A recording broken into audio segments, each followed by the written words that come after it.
2025 US Citizenship Test. Official USCIS 100 Civics Questions Part 6, 76 to 90, explained. Anne and Mark are back in their familiar spot at the library for their 6th study session. The table is covered with notes, a U.S. map, and a small replica of the Statue of Liberty that Mark brought as a reminder of his progress. Hi, Mark. We're nearing the finish line now. You've done an excellent job so far. Only 25 more questions to go after today. Are you ready for part 6? I'm ready. I feel like I'm really understanding what it means to be a U.S. citizen. Let's do this. Today, we'll cover some of the responsibilities and promises of citizenship, as well as important events from the Civil War and the 19th century. Let's begin. Question 76. What is one promise you make when you become a United States citizen? A. To obey the laws of the United States. B. To serve only in the military. C. To give up your personal beliefs. I think the answer is A. To obey the laws of the United States. Correct. When you become a U.S. citizen, you promise to obey U.S. laws, be loyal to the country, and, if required, defend it. These commitments reflect the responsibilities of citizenship. Question 77. Who is in charge of the executive branch? A. The Speaker of the House. B. The President. C. The Chief Justice. I think the answer is B. The President. That's right. The President leads the executive branch, which is responsible for enforcing laws, managing national policies, and representing the U.S. internationally. Question 78. What is the name of the President of the United States now? A. Donald Trump. B. Joe Biden. C. This will depend on when you take your test. I think the answer is C. This will depend on when you take your test. Correct. Make sure to know the current president's name before your test. Right now, it's Donald Trump, but that may change after the next election. Question 79. Under our Constitution, some powers belong to the federal government. What is one power of the federal government? A. To print money. B. To issue marriage licenses. C. To set up schools. I think the answer is A. To print money. Correct. Printing money is a power reserved for the federal government. Other federal powers include declaring war and making treaties with foreign nations. Question 80. What does the judicial branch do? A. Enforces the law. B. Reviews laws. C. Makes treaties.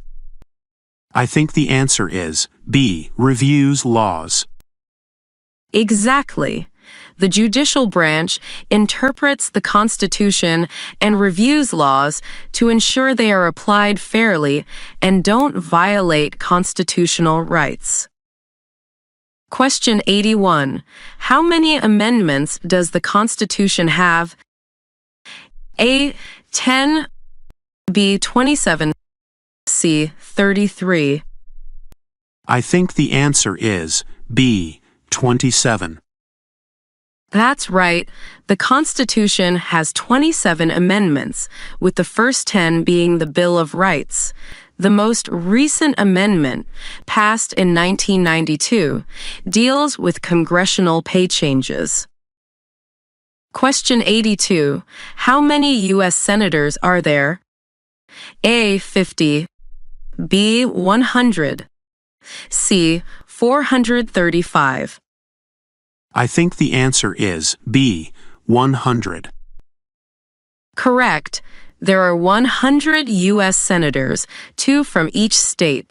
This ensures equal representation for all states in the Senate, regardless of population size. Question 83. We elect a U.S. representative for how many years?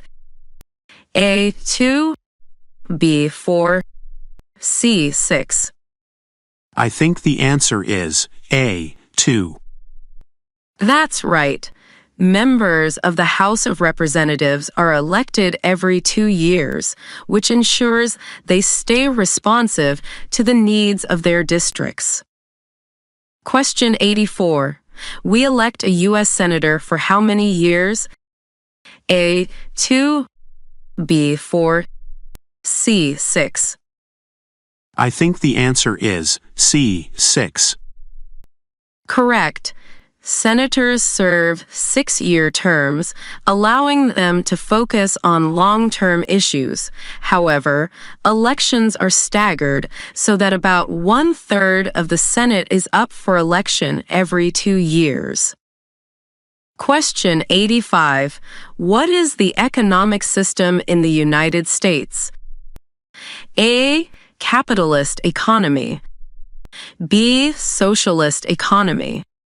C. Mixed economy. I think the answer is A. Capitalist economy. That's right.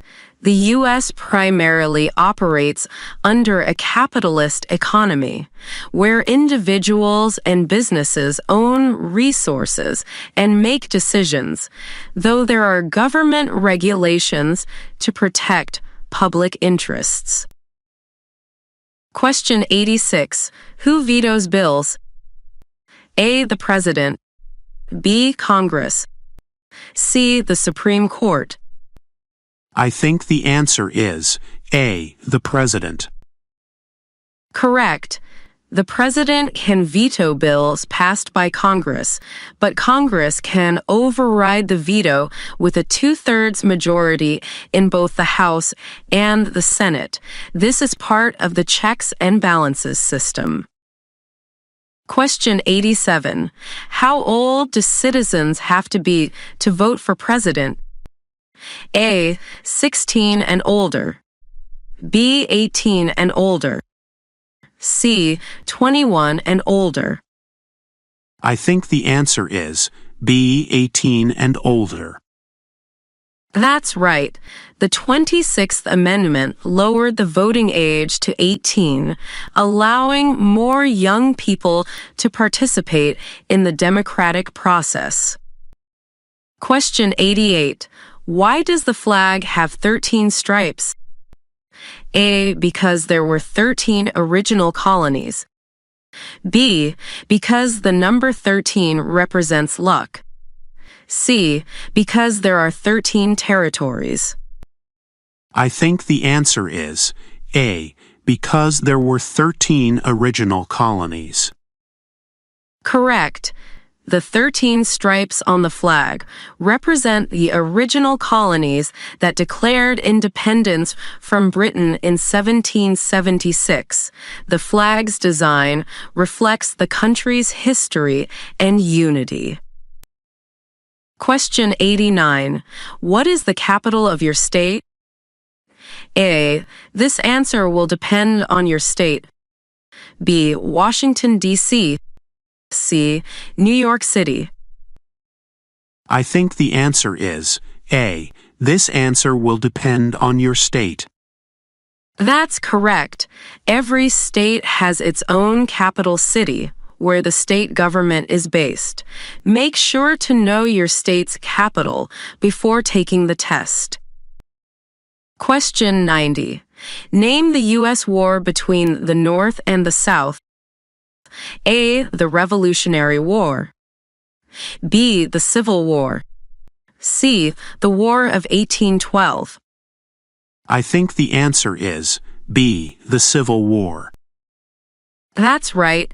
The Civil War was fought from 1861 to 1865 over issues including slavery and states' rights. It was a defining moment in U.S. history, leading to the end of slavery and the preservation of the Union. You did it, Mark. 90 questions down. How are you feeling now? I feel great, Anne. Each question reminds me of how much there is to learn about this country. I can't wait to finish the final 10 questions. You've worked so hard, Mark, and I know you're going to pass your test with flying colors. Next time, we'll wrap up with Part 7.